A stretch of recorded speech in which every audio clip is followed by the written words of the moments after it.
This video is designed to give you a quick look and summary of each of the 5 types of reactions that we will study. There's an additional video for each type that will give you far more detail. This is just designed to give you an overview. So the 5 types are double replacement, single replacement, synthesis or combination, decomposition, and combustion. Double replacement is when we have 2 ionic compounds dissolved in water, and what they do is they switch partners. You'll see A is with B here, and then A over here is going to be with D, and C and D are together. So what happens is these inside 2 and these outside 2 pair up, and it's important to remember that the metal always goes first. Okay, the metal always goes first. For example, here's a metal and some nitrate, a metal and some iodide. So the sodium and the nitrate form a compound, and the lead and the iodine form a compound. And we'll look at that more closely later. Single replacement is when a metal comes in and kicks out or replaces another metal. So you'll see A plus BC equals AC plus B. This occurs when A is a metal. Sometimes A is a halogen, okay, all of which are diatomic. If it's a halogen, it's going to come in and it's going to kick out or replace the other halogen. So both A and C are halogens: fluorine, chlorine, bromine, iodine. Okay, so here's an example of a metal. It comes in and kicks out the silver. So I've got silver and now copper 2 nitrate.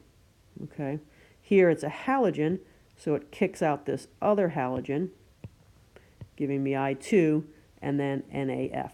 Again, we'll look at that more closely later. Synthesis or combination, you can tell they only have a single product. Okay, so combination, we take 2 smaller things and we put them together to make a bigger thing.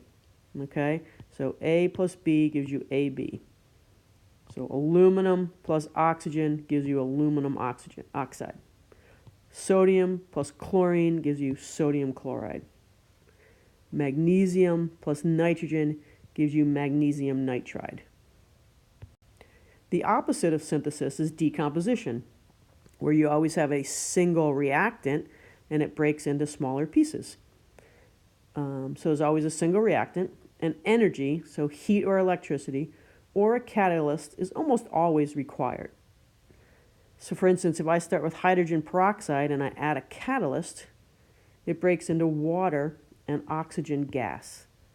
And that's a picture of it bubbling. Calcium carbonate breaks into 2 smaller pieces, calcium oxide and carbon dioxide. Okay? The last one is a combustion reaction, where we take a hydrocarbon, which is anything with carbon and hydrogen. We add oxygen and some heat, and we saw this in the last chapter. All of the carbon becomes CO2, and all of the hydrogen becomes water, and this is just a way of writing heat. When we burn things, lots of heat is being given off. Okay, so for instance, here's my hydrocarbon, wood, reacting with oxygen to make CO2 and water. Okay, here's a hydrocarbon plus oxygen, CO2 and water. Hydrocarbon, oxygen, CO2 and water. Hydrocarbon, oxygen, CO2 and water. Hydrocarbon, or a compound that has carbon, hydrogen, and oxygen, exact same thing, CO2 and water. You can also burn a metal, which is even easier.